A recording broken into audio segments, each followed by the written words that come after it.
교회 역사 가운데 복음을 바르게 증거할 때는 언제나 저항과 반대에 부딪혀 왔습니다.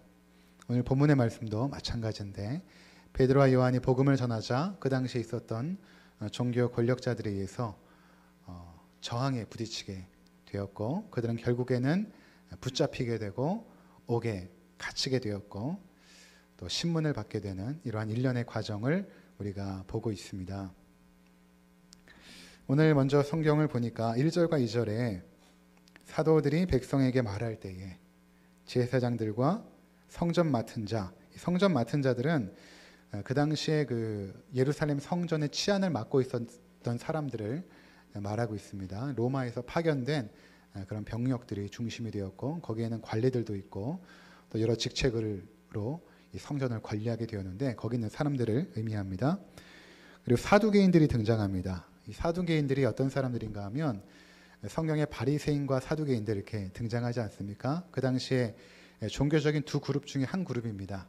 이 바리새인들은 어떤 사람들이었는가 하면 일반 민중 가운데서 제사장들이 드리는 그런 거룩함의 그런 예법들을 우리가 일상의 삶의 영역에서 우리도 지켜보자 해가지고, 이 바리새라는 단어가 이 분리 또는 구별이라는 의미가 있거든요. 그래서 우리가 좀 구별된 삶을 살아보자라고 시작된 운동이 바리새 운동이었고, 이 바리새인들은 그것을 따르는 사람입니다. 좋은 의도로 시작이 되어졌는데, 이것이 나중에는 그들이 문자적으로 어떠한 그 법들을 막 정결법들을 정해놓고 그 문자를 따르면서 외식하는 그러한 이중적인 모습으로 신앙이 전락되어졌고, 이에 따라 예수님께서 그들을 아주 강하게 책망하시지 않습니까? 이제 바리새인들 이렇게 민중 속에서 일어났던 어떠한 운동이었다면, 이 바리새인들은 그 당시에 엘리트층, 그리고 사회적으로 좀 고위층에 있는 사람들이 이제 모여서 형성된 그룹이 사두개인들이었습니다. 그러니까 이들은 이제 로마와 당연히 결탁이 되어 있었고, 또 사두개인들이 산헤드린 공회라고 오늘 등장하게 되는데, 그 예루살렘의 산헤드린 공회에 그 대부분의 중요한 직책을 가지고 있었던 것입니다. 굉장히 정치적이었고 또 종교적이었고 또 로마와 결탁되어 있는 그런 자들이었죠. 이를 통하여 부와 권력을 쟁취했던 그 그룹들, 그들이 사두개인들이었습니다. 근데 이들은 성경을 모세오경만 믿고 다른 성경은 믿지 않았습니다. 성문서나 역사서나 시가서나 이렇게 성경 구약이 진행이 되는데, 그런 것들은 다 믿지 않고 이제 모세오경만을 믿었던 것이죠. 모세오경에는 부활에 대한 이야기나 사후에 대한 어떤 이야기가 없다 보니까 그들은 당연히 부활을 믿지 않았고 또 사후 세계를 믿지 않았습니다. 죽고 그만이지 이렇게 이제 믿었던 것이죠. 그러니까 지금 이들과 이제 충돌하게 된 것입니다. 그때의 제사장 그룹들 그리고 사두개인들, 그들에 의해서 저항을 받게 된 것입니다. 베드로와 요한이. 자, 그렇다면 우리가 오늘 생각해 볼 중요한 문제가 무엇인가 하면, 왜 당시의 종교 권력이 복음을 싫어했을까라는 질문인 것입니다. 왜 종교 권력은 복음을 싫어했을까? 복음은 복된 소식 아닙니까? 우리를 죄에서 구원하여 하나님의 자녀 된다라는 이 복된 소식을 왜 그렇게 싫어했을까? 오늘 성경에서 듣기를 싫어하여 이렇게 표현되어 있는데, 왜 그렇게 싫어했을까? 싫어할 뿐만 아니라 그 복음을 전하는 자들을 옥에 가두고 고문하고 나중에는 죽이기까지 했거든요.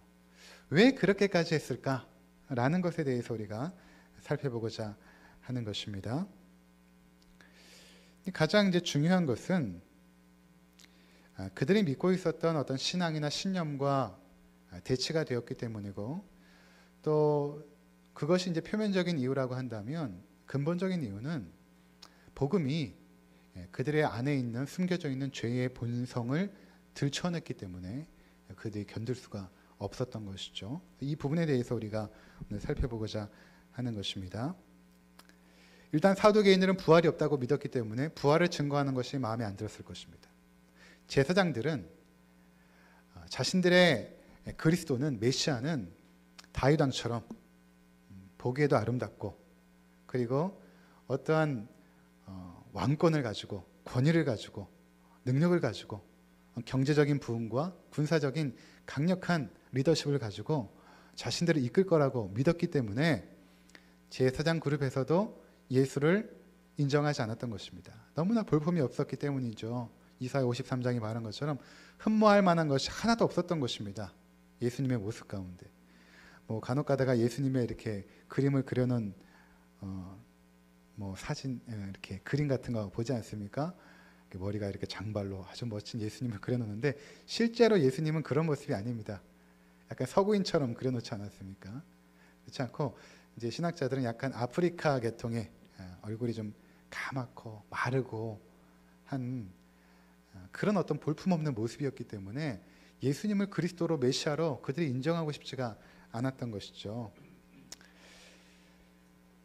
자, 복음과 자신의 생각이 충돌할 때가 있습니다. 우리 삶에도 마찬가지죠. 우리는 당연히 그때 내 생각이나 신념이나 신앙을 내려놓고 복음을 받아들여야 마땅한 것입니다. 자신의 생각과 틀림과 오류를 인정하고 복음을 받아들여야 마땅한 것입니다. 그런데 그 당시에 종교 권력은 그렇게 하지 않았던 것입니다. 오히려 복음을 싫어하고 자신들의 생각을 끝까지 고집한 것이죠. 자, 여러분들은 어떠십니까? 말씀과 여러분들의 생각이 충돌할 때에 어떻게 반응하십니까? 말씀을 수용하십니까? 아니면 그 말씀을 싫어하십니까? 말씀 앞에 내 생각을 내려놓습니까? 아니면 끝까지 내 생각을 주장하십니까? 그 당시 종교의 권력은 복음을 싫어했을 뿐만 아니라 베드로와 요한을 붙잡아 가두죠. 오늘 본문에 보면 적법한 신문의 과정 없이 이제 밤에 그들을 붙잡아 놓습니다. 재판은 보통 밤에 이루어지지 않기 때문에 낮에 이루어지는데 밤에 그냥 잡아놓고 이틀이 지나서야 이제 재판이 시작이 되거든요. 그러면 이게 그냥 붙잡아 놓은 것입니다. 굉장히 감정적이죠. 합리적이지도 않고 이성적이지도 않습니다. 그냥 붙잡아 놓은 것입니다. 왜 이렇게까지 할까요? 왜 이렇게 감정적이고 왜 이렇게 그들이 흥분하고 있는 것일까? 베드로와 요한이 잘못한 것이 있습니까? 그들이 사람을 상해한 것도 아니고 무언가 음모를 꾸미는 것도 아닙니다. 그냥 복음을 전했을 뿐입니다. 그런데 이렇게 반응하고 있는 것입니다. 왜 그럴까? 왜 이렇게 종교 권력은 복음을 싫어하고 그것을 가두려고 하는가? 죄인의 특성 중에 하나가 무엇인가 하면 자신의 죄를 정확하게 폭로하는 사람을 참지 못해야 합니다. 예수님께서 이 땅에 오실 때에 성경은 요한일서는 빛이 어둠 가운데 임했다 이렇게 말하지 않습니까? 하나님의 빛이 세상 가운데 어둠 가운데 비친 것입니다. 이때 어둠 가운데 있는 세상은 빛을 흡수하여 어둠을 빛으로 바꾼 것이 아니라 빛을 꺼버린 것입니다. 빛을 싫어하고 빛을 꺼버린 것이죠. 왜 그런가? 자신 안에 있는 어둠이 폭로되는 것을 참지 못한 것입니다. 예수님의 빛은 죄인들 내면에 깊숙이 자리 잡고 있는 죄의 더러움을 그대로 드러냅니다. 여러분, 예수님께서 왜 십자가에 처형되었습니까? 누가 예수를 십자가로 몰았습니까? 성경을 잘 보시면 예수를 십자가에 죽이려고 계획하고 모든 진행 과정 가운데 종교 권력이 있었습니다. 오늘 본문에 등장하는 이 사람들이 있었습니다. 그들은 예수를 어떻게 죽일까? 프레임을 짜고 여론을 형성하여서 십자가로 몰아갔던 것이죠. 종교 권력이 그렇게 한 것입니다. 그리고 이에 그 당시에 민중들이 휘둘린 것이죠. 그 민중들이 뭘 합니까? 그냥 위에서 권력 있는 자들이, 힘 있는 자들이 이렇다 하니까 그렇다라고 이제 그들이 믿은 것이죠. 그러니까 막 그 여론에 휘둘려 가지고 예수를 십자가에 못 박으셨어. 그렇게 했던 것입니다.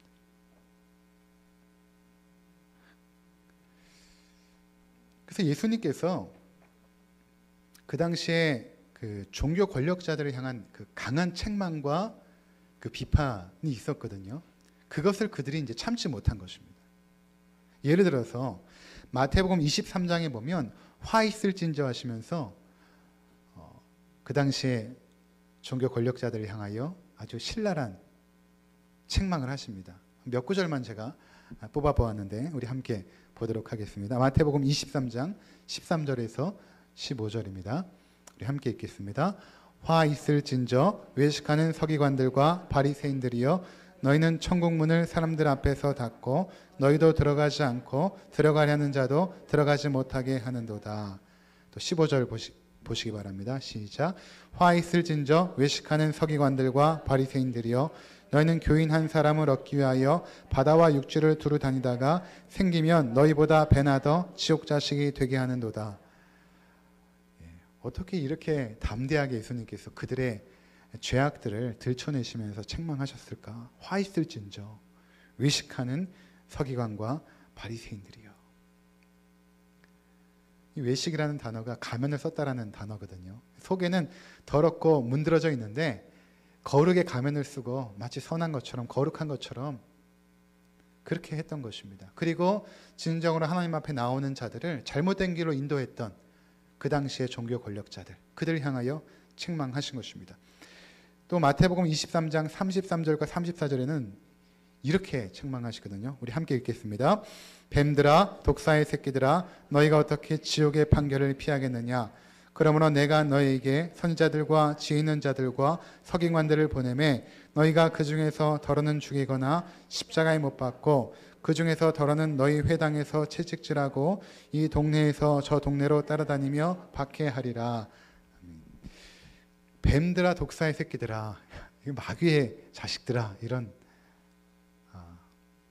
아주 그 당시에 가장 강력했던 그런 어떤 그 책망일 것입니다. 이 마귀 새끼들아, 이렇게 책망하는 것이거든요. 그러니까 이러한 책망들을 그들이 들었을 때에 회개하여 돌이킨 것이 아니라 오히려 그 부끄러움을 감추려고 예수를 죽이게 된 것입니다. 우리 생각에는 예수님께서 놀라운 이적을 행하셨다면 다 믿을 것 같지 않습니까? 예를 들어서 예수님께서 만약 죽은 자를 살리시면 그것을 본 자들이 예수를 믿지 않을까? 죽은 자가 살아나는데 그럴 것 같죠. 근데 결국 그렇지 않습니다. 죽은 자가 살아나는 일이 있더라도 그들은 예수를 믿지 않았습니다. 예수님께서 십자가를 지시기 전에 예루살렘 성으로 오다가 죽은 나사로를 살리는 사건이 있는데 예루살렘에서 얼마 멀지 않은 곳이었습니다. 나사로가 죽은 지 이미 나흘이나 되었죠. 몸에서 썩은 냄새가 나고 이미 돌무덤에 안치돼서 돌로 이제 가둬놓은 상태에 있었습니다. 거기 예수님께서 가셔서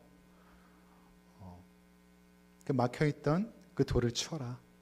무덤을 덮고 있는 돌을 치워라 말씀하시고 나사로야 나오너라 할 때 나사로가 이 배를 동동 묶인 채로 걸어 나오지 않습니까? 죽은 자가 살아난 것을 그들이 보았던 것입니다. 본 자들 중에 믿는 자도 있었지만 끝까지 믿지 않는 자들도 있었죠. 근데 그 당시에 종교 권력자들은 어떻게 반응하냐면 이렇게 반응했습니다. 요한복음 11장에 47절과 48절 함께 읽도록 하겠습니다. 이에 대제사장들과 바리새인들이 공회를 모으고 이르되 이 사람이 많은 표적을 행하니 우리가 어떻게 하겠느냐? 만일 그를 이대로 두면 모든 사람이 그를 믿을 것이요 그리고 로마인들이 와서 우리 땅과 민족을 빼앗아 가리라 하니. 그들이 공회를 모으죠. 공회를 모읍니다. 이 공회는 우리나라로 하면 국회와 다름이 없거든요. 그 당시에 종교 리더들 우리 모이게 되는 그 공회를 모여가지고 예수를 죽일 모의를 본격적으로 합니다. 요한복음 11장 53절에 보면 이 날부터 그들이 예수를 죽이려고 모의하니라. 본격적인 모의가 시작되죠. 나사로의 부활 사건 이후에. 네, 그렇습니다. 그러니까 종교 권력자들이 그 당시에 예수를 죽이게 되는데 거기서 끝나는 것이 아니라 예수가 살아났고 부활하여 하늘로 승천했는데 그것을 전하는 자들까지도 죽이려고 하는 것입니다.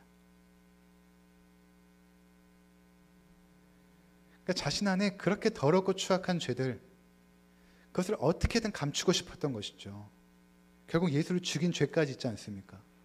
그러니 그들이 인정한다는 것은 결국에는 자신의 죄를 인정해야 되는 것인데 끝까지 인정하고 싶지 않았던 것입니다. 죄인의 특성은 자신의 죄가 지적당하고 자신의 입지가 흔들릴 때에 회개하고 돌이키는 것이 아니라 상대방을 죽이는 방식으로 자신의 정당성을 입증하려고 합니다. 이게 이제 무서운 것이거든요. 그러니까 이러한 일들은 뭐 예수님 때만 있었던 것이 아니라 지금도 여전히 일어나고 있는 일들입니다. 우리 주변에서 내가 겪기도 하고 우리 주변 사람들이 겪기도 하고, 예를 들어 자신의 회사의 어떤 부정부패나 비리나 이런 것들을 외부에 알려서 공공의 안정과 권익을 지키려는 자들 있죠. 이런 사람들 내부 고발자라고 이제 말합니다. 또는 뭐 공익 뭐 신고자 이렇게 부르기도 하죠. 공무원들의 각종 비리나 정경유착의 현장이나 노동자들에 대한 부당한 차별, 공공의료기관의 부도덕성, 환경식품의 유통과 제조에 관련된 반사회적 행위, 이런 것들이 이제 고발 대상이 되기도 합니다. 그러면 이분들이 이제 고발을 할 때는 이것을 계속 놔두다가는 결국에는 큰 사고가 이제 터지니까 뭔가 정의로운 마음으로 고발을 한 것입니다. 근데 대다수 많은 경우에 내부 고발자들은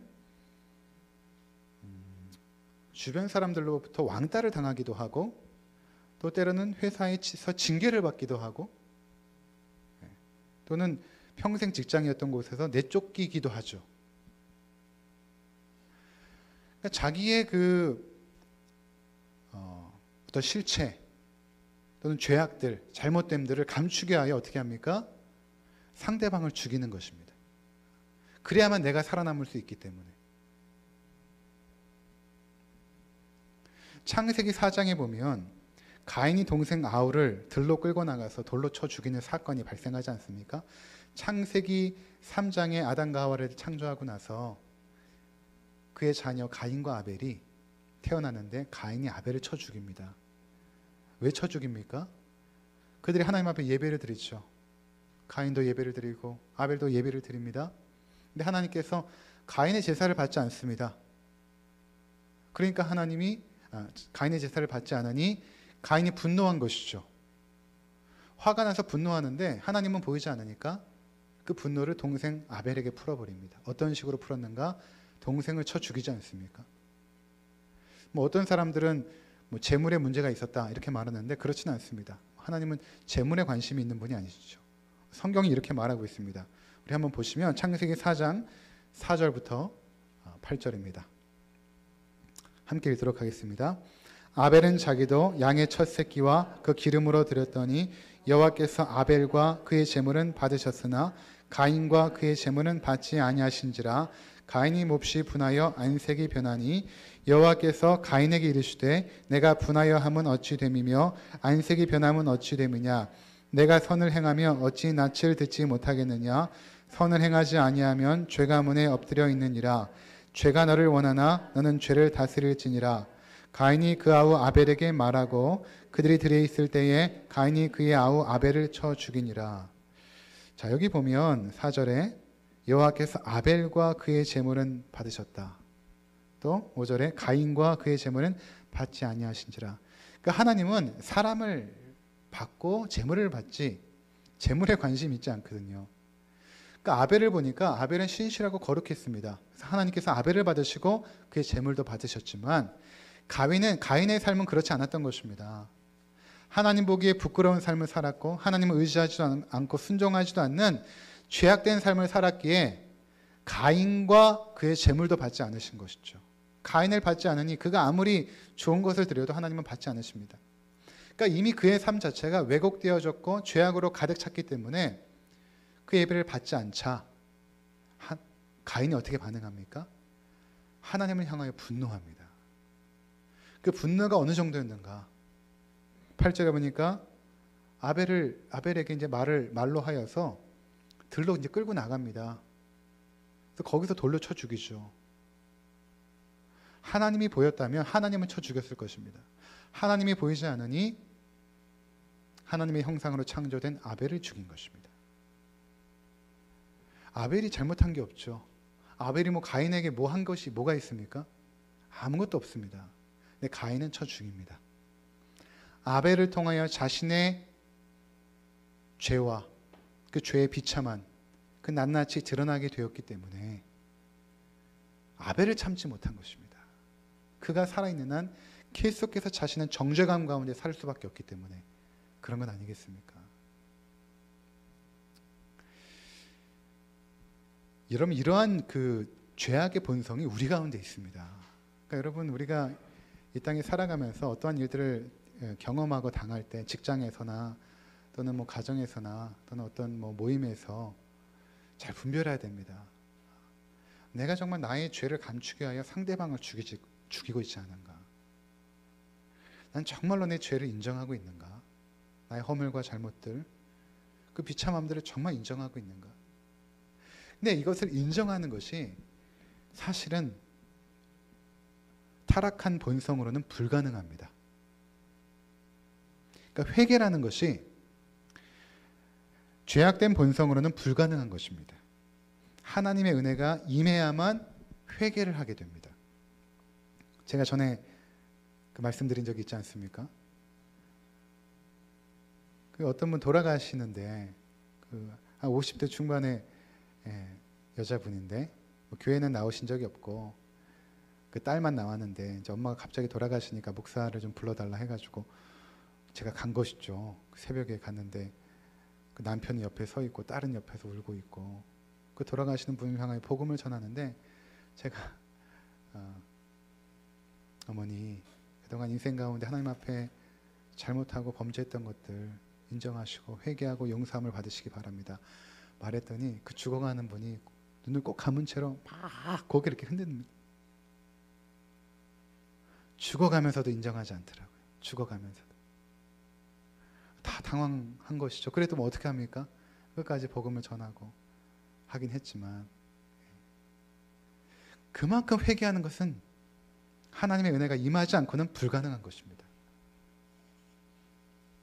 그래서 여러분, 기도가 필요한 것이죠. 회개의 영이 우리 가운데 부어져야 회개도 합니다. 세례를 줄 때 목사가 첫 번째로 묻는 것이 있습니다. 세례하라 이렇게 나오지 않습니까? 그럼 하나님과 사람 앞에서 목사가 이제 묻고 세례 받는 사람은 하나님과 사람 앞에서 신앙을 고백해야 되는데 첫 번째 묻는 것이 이것입니다. 여러분도 다 이 질문에 아멘으로 대답하여 세례를 받은 것입니다. 그대들이 하나님 앞에 죄인인 줄 알며 당연히 그의 진노를 받을 만하고 그의 크신 자비하심에서 구원 얻을 것밖에 소망이 없는 자인 줄 아느뇨. 이렇게 묻습니다. 여러분들이 아멘하여서 세례를 받으셨습니다. 하나님 앞에 죄인인 줄 알며, 그렇죠? 그 죄인으로서 하나님의 진노를 받는 것이 마땅하고 이것을 인정하는 것이 타락된 본성으로는 불가능하다는 것입니다. 간혹에 구원의 확신 때문에 흔들리는 분들 계시지 않습니까? 내가 정말 구원받았을까? 난 오늘 죽어도 천국 갈까? 그런 질문 간혹 받지 않습니까? 당신 오늘 죽어도 천국 갈 수 있습니까? 그런 자신이 있습니까? 여러분들 어떻게 대답하시겠습니까? 마음속으로 대답해 보시기 바랍니다. 여러분, 지금 죽으셔도 천국 갈 수 있습니까? 근데 이것을 어떻게 확신할 수 있는가? 내가 정말 구원받은 하나님의 백성이라는 것을 어떻게 확신할 수 있는가라는 것입니다. 만약 여러분의 인생 가운데 하나님 앞에서 내 죄의 비참함을 깨닫고 십자가 앞에 무릎 꿇어 통회하고 자복하는 눈물을 흘리며 회개한 경험이 있으시다면 여러분은 구원받은 하나님의 백성이 맞습니다. 왜냐하면 회개라는 것은 하나님의 은혜가 임하지 않고는 불가능하기 때문에 그런 것입니다. 그러니까 회개했다라는 것은 이미 하나님께서 나를 살려주신 것입니다. 거듭나게 한 것입니다. 새롭게 한 것입니다. 그렇게 새롭게 된 영혼이 회개를 하는 것입니다. 그러니까 우리 생각에는 이렇지 않습니까? 우리 생각에는 회개하고 나서 믿음도 갖게 되고 또 거듭나게 되고 이러는 것 같잖아요.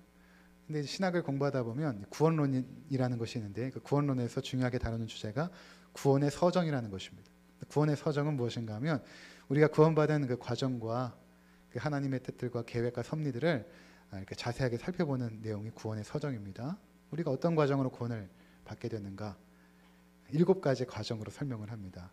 소, 중, 회, 신, 칭수, 성, 견, 영. 9가지네요. 그러니까 처음에 소명을 받습니다. 우리를 부르시고, 중, 그 다음에 중생시키십니다. 거듭나게 하시죠. 3번째가 뭐냐면 회개입니다. 소명, 중생 다음에 회개가 나오죠. 회개가 처음에 등장하는 것이 아니라 소명받고 중생해야만 회개를 한다라는 것입니다. 그러니까 회개한다라는 것은 이미 그 사람이 거듭났다라는 증거인 것입니다. 하나님께서 생명을 살려주셔야만 회개도 되는 것입니다. 우리가 영적으로 보면 우리 모두는 죄와 허물로 죽은 자들이죠. 에베소서 2장에 말씀하신 것처럼 너희는 이미 죽은 자들이다. 우리가 하나님 앞에서 다 죽은 자들 아닙니까? 근데 죽은 자가 어떻게 회개를 합니까? 죽은 자들은 회개가 불가능합니다. 일단 살아나야만 회개도 하는 것이죠. 그러니까 회개했다라는 것은 하나님께서 그 생명을 먼저 살려놓으신 것입니다. 살아난 그가 성령이 임하자 자기의 죄를 깨닫고 회개한 것입니다. 그러니까 여러분, 구원의 확신은 회개로 증명을 하는 것입니다. 내 인생 가운데 하나님 앞에서 나의 죄의 비참함을 깨닫고 십자가 밑에 무릎을 꿇고 앉아 회개했던 그 통회의 자복의 그 경험들, 그것이 바로 구원의 확신으로 연결이 되는 것입니다. 간혹 그런 분들이 계십니다. 신앙생활 하다가 중단하신 분들이 그런 말씀하세요. 지금은 안 나가지만 나중에 때가 되면 다 교회 나가고 열심히 봉사도 하고 제가 큰 헌신할 겁니다. 이렇게 말하는 분들 간혹 계십니다. 근데 그분들한테 묻고 싶어요. 도대체 그렇게 생각하는 분들이 생각하는 때가 언제인지, 그 때가 언제인지, 하나님 앞에 나가겠다라고 결정할 때가 언제일지 묻고 싶습니다. 아마 굉장한 위기의 순간에 나가겠다 이렇게 아마 생각할지도 모르겠어요. 지금은 살만하니까 안 나가지만 정말 힘들고 어려운 순간 나가겠다 이렇게 생각할지 모르겠어요. 근데 그렇게 말을 하시는 분들은 자기에게 죽음이 언제 닥칠지 알지 못하는 상황 속에서 내 생명이 내 것이라고 주장하는 것입니다. 내 인생은 내 것이기 때문에 내 생명도 내가 마음대로 할 수 있다고 생각하는 것이죠. 근데 여러분, 죽음이 그렇습니까? 죽음은 마치 세월호처럼 임하지 않습니까? 제주도 가서 즐거운 여행하려고 가고 있는데 침몰하는 세월호처럼 우리 인생 가운데 죽음은 그렇게 급작스럽게 내가 예상치 못하게 닥치지 않습니까? 성경에도 보면 그런 사람들이 있었어요. 이제 농사를 졌는데 소출이 많은 것입니다. 그러니까 이제 창고를 크게 짓고 거기에다가 곡식을 다 모아두고 그가 말하죠. 이렇게 창고가 풍성하니 내 영혼아 먹고 마시고 즐기고 즐거워하자. 내 영혼 가운데 내가 이제 누릴 수 있는 모든 것들을 다 준비해 놓았다. 그때 하나님께서 말씀하시죠. 어리석은 자여, 오늘 밤에 내 생명을 내가 찾으리니 그러면 네가 예비한 것이 누구의 것이 되겠느냐. 그가 쌓아놓은 것도 그의 것이 아니었고 그가 지금 의지하고 있는 생명도 그의 것이 아니죠. 그러니까 우리의 생명이나 우리의 모든 것들은 내 것이 없습니다. 하나도 내 것이 없습니다. 다 하나님께로부터 부여받은, 맡겨진 것 아니겠습니까? 그래서 고린도후서 6장 2절에 보면 이렇게 말합니다. 우리 함께 읽도록 하겠습니다. 시작. 이르시되 내가 은혜 베풀 때에 너에게 듣고 구원의 날에 너를 도왔다 하셨으니 보라 지금은 은혜 받을 만한 때요 보라 지금은 구원의 날이로다. 그렇습니다. 여러분, 이 말씀을 오늘 들으셨다면 이 시간 회개하고 돌이키는 것이 구원에 이르는 길입니다. 그때 돌이키는 것입니다. 주의 복음이 증거되어졌을 때 하나님, 내가 믿고 싶습니다. 나에게도 은혜를 베풀어 주셔서 내 죄의 비참함을 깨닫게 하시고 하나님, 나를 구원해 주옵소서. 대부분 그래요. 그렇게 신앙생활 중단하시는 분들 보면 여러 가지 핑계들이 많아요. 핑계들이 많습니다. 아, 교회가 이렇게 타락하지 않았습니까? 어떻게 목사가 그럴 수 있습니까? 여러 가지 핑계를 대고 저는 지금 회개할 준비가 안 됐습니다. 근데 문제는 그것이 아니죠. 중요한 문제는 당신이 죄인이라는 사실입니다. 당신이 죄인입니다. 그것을 인정하고 싶지 않은 것입니다. 인정하고 싶지 않으니까 여러 가지 것들을 다 둘러대는 것입니다. 그 뒤로 이렇게 숨는 것이죠. 우린 여전히 세상을 죽이는 방식으로 자기 정당성을 입증받아서 세상을 살아가는 자들 아닙니까? 다 잘못, 이것도 타락하고 저것도 타락하고 저것도 잘못됐고, 그리고 거기서 나는 쏙 빠져나와서 나는 그래도 괜찮은 사람입니다 라는 것이 죄의 본질. 이것이 권력을 가질수록, 물질을 가질수록 더 강력하죠. 그러니까 예수님께서 부자가 천국에 들어가기가 어찌나 힘든지 낙타가 바늘귀로 들어가는 것보다 힘들다. 왜 그런 것입니까?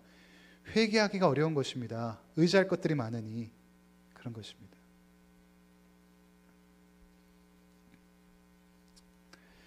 두 번째 우리가 살펴볼 내용은 무엇인가 하면, 이 베드로와 요한의 이 복음 선포의 모습 속에서 복음은 설득이 아니라 선포라는 것입니다. 복음은 설득하는 것이 아니라 선포하는 것이다 라는 것입니다. 굉장히 당당하고 굉장히 자신이 있습니다. 국회와 같은 그 공회 앞에서, 그 권력자들 앞에서 그들은 주저함이 없습니다. 너희가 십자가에 죽이기로 결탁한 일이 있지 않았느냐, 그 예수가 죽었지만 부활하여 살아나서 지금 이 안진뱅이 거리는 이렇게 세웠다 라고 주저없이 선포하고 있는 것입니다. 그들은 이제 질문이 다른 곳에 있는 것입니다. 그러니까 문제의 핵심을 보려고 하지 않아요. 그럼 5절과 6절을 보시면 그들이 이제 이렇게 질문하죠. 신문 과정 가운데 너희가 무슨 권세와 누구의 이름으로 이 일을 행하였느냐. 그렇죠. 지금 그들이 궁금한 것은 무슨 권세로, 누구의 이름으로, 자격과 권위를 지금 검증받는 것입니다. 너희가 이걸 이렇게 말할 권위가 있느냐 또는 자격이 있느냐, 이것을 지금 묻는 것이죠. 그러니까 본질이 아닙니다. 이것은. 그러니까 이것을 이제 잘 듣다가 베드로와 요한이 문제의 핵심이 이것이 아니다. 뭐라고 말합니까? 사도행전 4장 9절에 보면 이렇게 도리어 질문을 되던지고 있습니다. 함께 읽도록 하겠습니다. 만일 병자에게 행한 착한 일에 대하여 이 사람이 어떻게 구원을 받았냐고 오늘 우리에게 질문한다면, 이렇게 말하고 있죠. 지금 문제의 핵심은 무슨 권위나 무슨 자격으로 이런 일을 행하느냐가 아니라 이 사람이 구원받은 거 아니냐. 이 사람이 지금 날 때부터 안진뱅이고 거린이었는데 이 사람이 낫게 된 것 아니냐, 구원받은 거 아니냐. 이 질문을 너희가 해야지. 질문의 촉점을 명확하게 합니다. 그리고 이렇게 대답합니다. 4장 10절 우리 함께 읽도록 하겠습니다. 시작. 너희와 모든 이스라엘 백성들은 알라. 너희가 십자가에 못 박고 하나님이 죽은 자 가운데서 살리신 나사렛 예수 그리스도의 이름으로 이 사람이 건강하게 되어 너희 앞에 섰느니라. 굉장히 담대하죠. 너희와 모든 이스라엘 백성들은 알라. 너희가 십자가에 못 박고 하나님이 죽은 자 가운데서 살리신 나사렛 예수 그리스도의 이름으로 이 사람이 건강하게 되었다. 너희가 십자가에 못 박은 그 장본인이다. 너희가 예수를 죽이려고 결탁하고 결국에는 죽이지 않았느냐. 얼마나 그들이 마음에 찔림이 있었을까요? 찔림이 있을수록 그들이 어떻게 합니까? 자신의 죄를 합리화시키기 위하여 더 이들을 죽이려고 하는 것입니다. 이런 복음은 선포입니다. 설득이 아닙니다. 우리가 생각할 때는 논리 정연하게 잘 선택하여 설득하면 그 사람이 예수를 믿지 않을까? 그렇지 않습니다.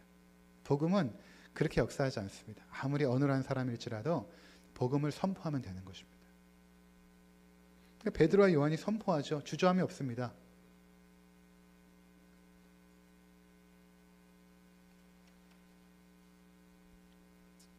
그래서 우리가 간혹 그런 부담감이 있죠. 내가 저 사람에게 복음을 잘 전해서 저 사람을 구원으로 이끌어야 되는데 이런 부담감이 있지 않습니까? 내가 잘 알지 못하고 또 제자 훈련도 받지 못하고 복음의 내용도 아직 잘 정리가 안 돼가지고 내가 못하니까 복음 전하는 것은 목사나 또는 전도사나 이렇게 좀 훈련받은 사람이나 하는 것이지, 그렇지 않습니다. 만약에 복음이 설득이고 잘 설명해야 돼서 그 사람을 돌이키게 하는 거라면 뭐 그렇게 전문적인 사람들, 이들이 물어보는 것처럼 어떤 권위와 자격이 있는 사람이 해야겠지만, 복음은 선포입니다. 내가 믿고 있는 바를 그냥 전하는 것입니다. 나는 이것을 믿고 있어. 그들이 아무리 자신의 믿음에 대해서 이야기하더라도 그것에 대해서 반박할 필요도 없습니다. 나는 이것을 믿고 있어. 그러니까 사도 신경이 그것입니다. 내가 무엇을 믿는가, 믿는 바를 설명하지 않습니까? 우리나라는 믿습니다가 뒤에 나오지만 원문은 믿습니다가 앞에 나옵니다. 나는 믿습니다. 이것을. 나는 믿습니다. 이것을. 믿는 바를 선포하는 것입니다. 나는 나사렛 예수 그리스도가 하나님의 아들이시고 부활하신 우리의 왕이심을 믿습니다. 그냥 선포하는 것입니다. 그리고 구원은 하나님께서 일으키시는 것입니다. 그 선포된 말씀 속에서 주의 영이 역사하여서 그 사람을 변화시키고 하나님께로 인도하는 역할을 하죠. 그러니까 여러분, 상대방의 입장에 맞게 뭔가 예의를 갖추고 뭔가 잘 그 사람을 설득하여서 그렇게 할 필요는 없습니다. 우리는 내가 믿고 있는 바를 당당하게, 담대하게 선포하면 되는 것입니다. 나는 하나님을 믿습니다. 하나님께서 오늘 우주 만물을 창조하심을 나는 믿습니다. 그리고 그 아들 예수 그리스도를 나는 믿습니다. 죽으시고 부활하셨습니다. 나의 주가 되십니다. 나는 그분을 믿습니다. 선포하는 것입니다. 그리고 당신도 그 그리스도를 주님으로 믿고 죄에서 구원받으십시오. 선포하는 것입니다. 전에 말씀드린 것처럼 제일 선포하기 힘든 것이 이것이죠. 당신이 죄인입니다. 이것을 선포하기가 참 어렵습니다. 그렇지 않습니까, 여러분? 특별히 죽어가는 자를 향하여 선포하기는 더 힘듭니다. 회개하지 않고는 불가능하거든요. 전에 한번 병원에 암 환자분이죠. 돌아가실 날이 얼마 남지 않은 분이었는데 남자분이었습니다. 50대 중반에 찾아가서 벌써 이분은 이제 심령이 강박해져 있는 분이라 제가 들어갈 때부터 이미 침대에서 이제 벽을 바라보면서 전혀 저를 보지도 않고 인사도 안 하고 성도님 제가 왔습니다. 인사도 안 하고 벽만 바라보고 있더라고요. 뭐 대화가 돼야지 뭐를 진행하지 않습니까? 그 옆에 있는 아내분이 굉장히 안타까워하고 있고 제가 그랬습니다. 성도님 제가 오늘 처음 뵙는데 그분이 죽는지 몰라요. 주변에서 성도님 살 수 있다고 하죠. 암이지만 치료받으면 살 수 있다고 하죠. 제가 그랬습니다. 근데 성도님 죽습니다. 그렇게 이야기했습니다. 성도님 죽습니다. 그랬더니 돌아보더라고요. 죽는 게 사실이잖아요. 치료받아도 죽잖아요. 결국엔 죽는 거 사실 아닙니까? 그러니까 돌아보더라고요. 사실을 전하니까 돌아보더라고요. 그리고 복음을 전했습니다. 죽습니다. 그리고 죄인이라는 사실을 선포하고 회개하시고 주님 앞에 나오십시오. 그분이 펑펑 우시고 회개하고 자복하고 영접 기도까지 하고 그리고 얼마 살지 못하고 천국에 가셨어요. 여러분, 우리는 그 상대방의 입장을 너무 고려하여 가지고 복음을 어떻게 잘 예의 있게 바르게 설명하면 좋을까? 그렇지 않습니다. 죽어가는 자를 향하여서 죽습니다. 죽음을 준비하게 해야 됩니다. 당신 죄인입니다. 진리를 선포해야죠. 죄인 아닙니까? 죄인입니다. 그래야 그를 진리로 인도할 수 있습니다. 이렇게 복음이 바르게 선포되어질 때 그 선포된 복음 속에서 하나님께서 역사하시는 것입니다. 일하시고 역사하십니다. 그러니까 우리의 사명은 무엇입니까? 상대방은 구원으로 인도하는 것은 하나님의 몫이고 우리의 사명은 내가 가지고 있는 신앙, 믿음 이것을 선포하는 것입니다. 나는 주님을 믿습니다. 그리고 당신도 주님을 믿으십시오. 선포하는 것입니다. 이 복음 앞에 물론 그 당시에 종교 권력자들은 끝까지 이들을 추적하여 죽이려고 했지만 5천 명의 사람이 회개하여 돌이키는 놀라운 역사가 일어나게 되지 않습니까? 사랑하는 성도 여러분, 먼저 여러분들이 복음을 확실하게 믿으시길 바랍니다. 내가 믿고 있는 그 복음을 더욱더 확실하게 붙잡으시고 그리고 기회가 될 때 어느 순간에 여러분이 복음을 선포하게 될 때 자신 있고 담대하게 선포하시기 바랍니다. 그럴 때 하나님께서 그 복음을 통하여 놀라운 구원의 역사들을 일으켜 주실 것입니다. 그러한 사명자들로 살아가시는 주의 종들이 되시기를 주의 이름으로 축원을 드립니다. 기도하겠습니다.